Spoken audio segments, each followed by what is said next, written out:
Hi, I'm Callie and welcome to Kapowski Reads, and I am coming to you with some seasonal recommendations. These are some of my favourite books and films to enjoy in autumn.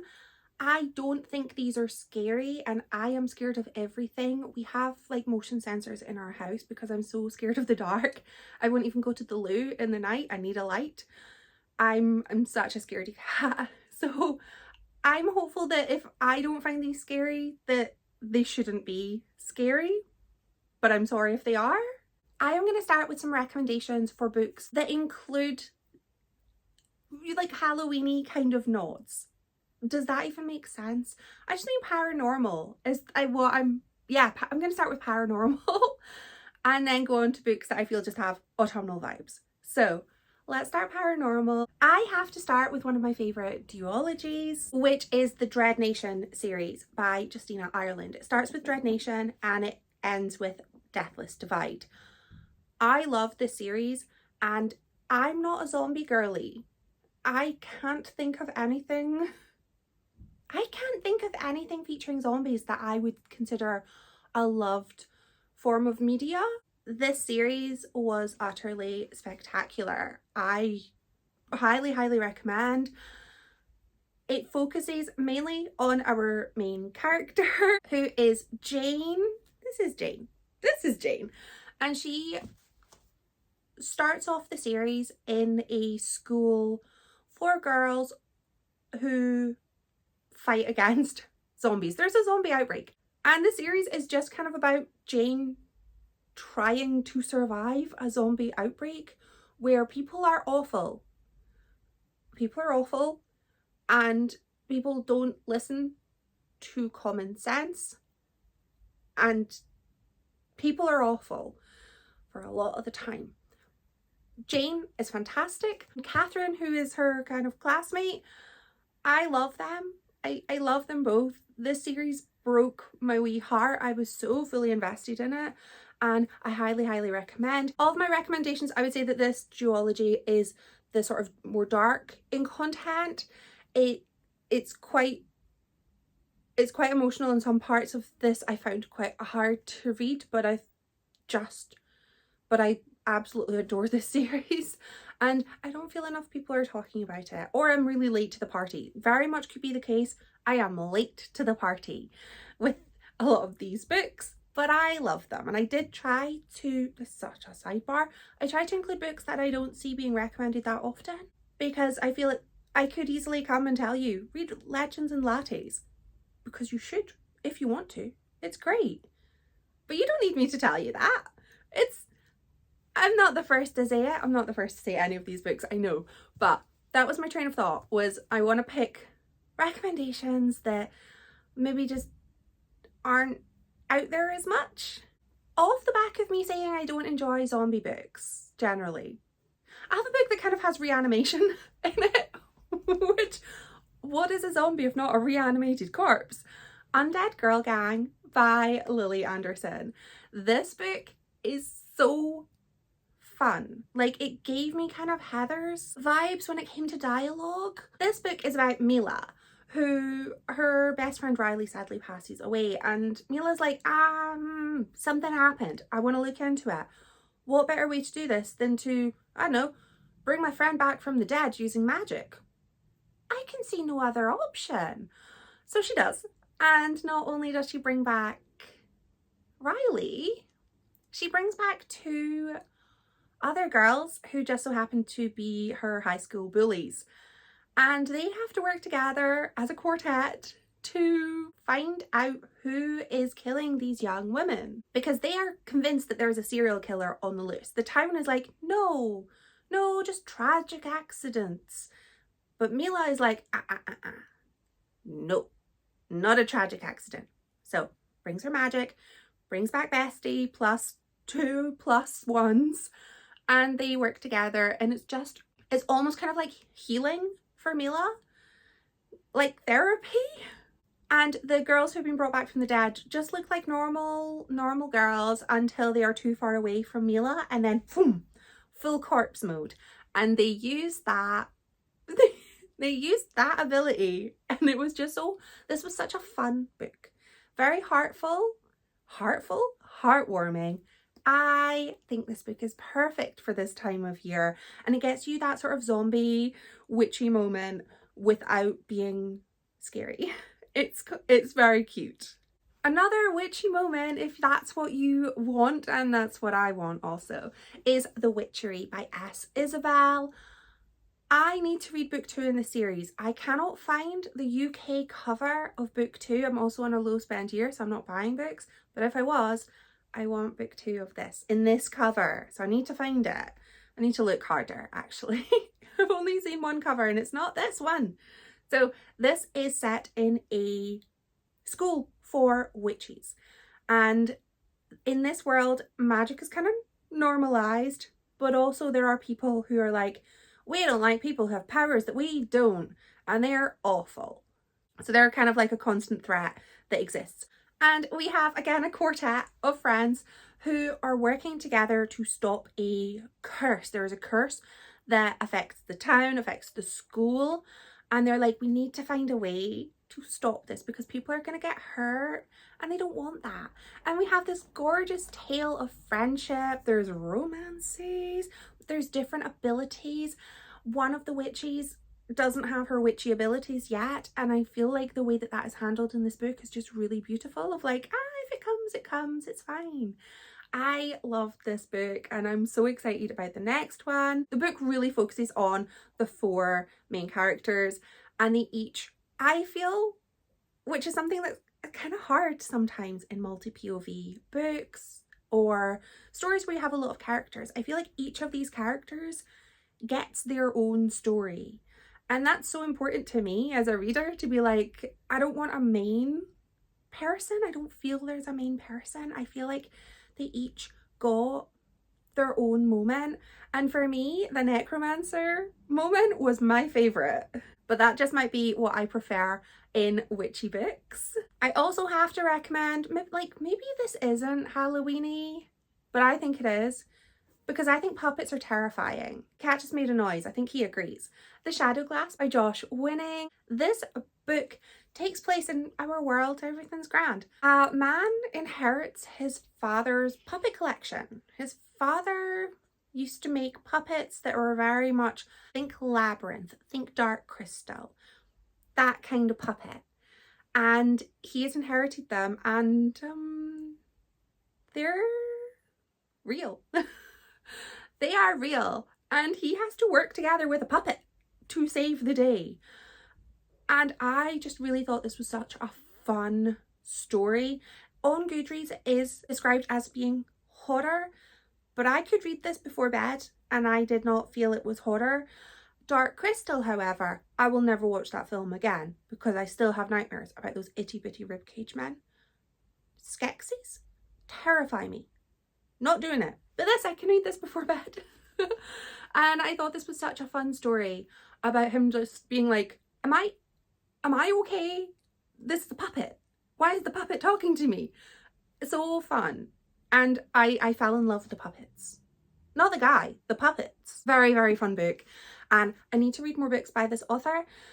I think I will love everything else that they write based solely on me loving this book. I have 2 graphic novels. I'm not usually a graphic novel person. There's no real reason other than sometimes you read something and you're like, that's just not my preferred content. And it's not my preferred way of consuming books. But I have got 2 graphic novels that I loved, and I feel they're perfect for this time of year.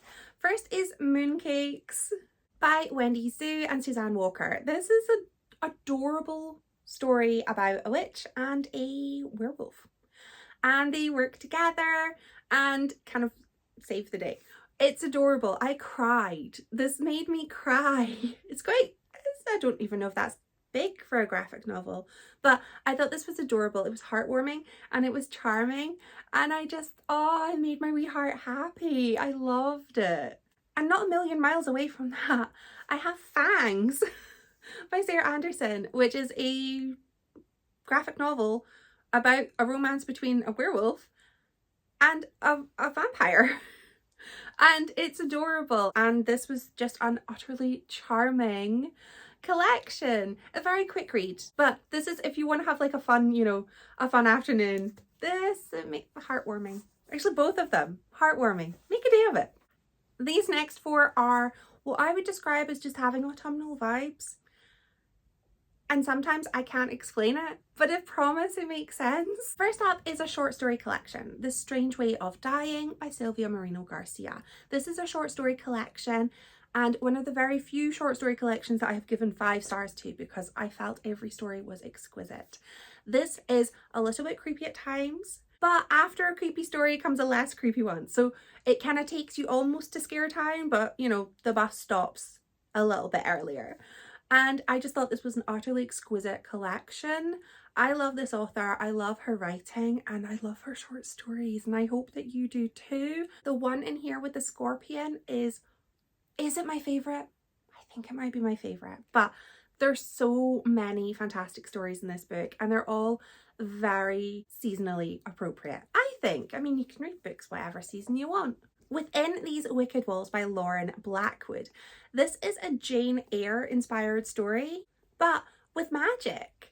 Our Jane Eyre character, Andromeda, is basically an exorcist. She is brought to this grand manor to rid the home of the evil eye. And it's very, you can see the parallels between this and Jane Eyre, but this, oh, it gives that little something extra. If you're not in the mood for a classic, if you are, I recommend Jane Eyre. What could be more perfect than Jane Eyre at this time of year? But this gave me something more. But there's magic, and what's not improved by adding magic to it? I love this. It's set in a desert. Everything's really warm, but the house is really cold because of the evil within the house. And Andromeda has to save the day. And spectacular. I highly recommend all of these. I love this book. The next book, I feel I have no explanation as to why it seems perfect for autumn other than just vibes. And it's The Gracekeepers by Kirsty Logan. This is an utterly gorgeous, if you've read anything by this author, her writing is fantastic. This book is extremely whimsical. It is a story about a circus that floats on the sea. What else would it float on? Floats on the sea. It's a travelling circus. And we have North, who's on the sea. She has her beloved bear. And we have Kalinash, who lives on an island, and her job is kind of like funeral director, if you will. And we have this gorgeous story about their lives and their coming together. And it's just utterly heartwarming and charming and heartbreaking, but also heartwarming and just exquisite. Everyone I know who's read this book, including myself, absolutely love it, and I hope that maybe if you read it you will as well. And my final book recommendation, because I've blathered for so long, is one of my favourite books that I talk about all the time, but I rarely see people talking about it. That's not to say they're not, it's just I haven't seen it, and maybe I've not looked hard enough. Other People's Clothes by Kala Henkel. Like, look, I'm not a tabber, but look how much I've tabbed. I, for this book, tabbed every time there was something, some witty, kind of pithy dialogue, and I love this book. I still quote the bit about she was no Helen of Troy. This is one of my favourite books, like of all time, one of my favourite books. It is about Haley and Zoe, who have gone to Berlin, and it's set in 2009. I think the first time I went to Berlin was, when did I go to Berlin? Maybe 2011, 12? So not the same time at all. But I felt like a sort of kinship with their experience. They go to Berlin. They're students and they are on their study abroad year. And they are in Berlin and they're not having the experiences that they wanted to have in Berlin. So they do something about it. They start hosting these soirees that I would, in 2009, I would have done so much to have been at those parties. They're very reminiscent of how I remember spending my time in 2009, which I think is why I kind of see a lot of parallels in this book, which if you've read it, for better or worse, I don't know. But this book is such a fun, fun story about just finding yourself, living your best life in Berlin, and chaos ensues, paranoia ensues, and this is very much, is there an unreliable narrator? Are these things happening? What is going on? What really happened? And I just thought this book was just exquisite. And yes, I will be reading this again because I have to. I love it. I also have some film recommendations. I tried to just give 5, but I think I actually have 6. Because sometimes you don't want to read a book. Sometimes your brain is like, no, I want to sit and I want to just watch something instead. So these are some of my recommendations to enjoy during this time of year. Again, mainly based on vibes. I can't explain my working here, but hear me out. Winona Ryder is autumn. No? I feel like Winona Ryder feels like an autumn to me in terms of she will be in films that work for autumn, like Beetlejuice, Dracula, Heathers, autumn films.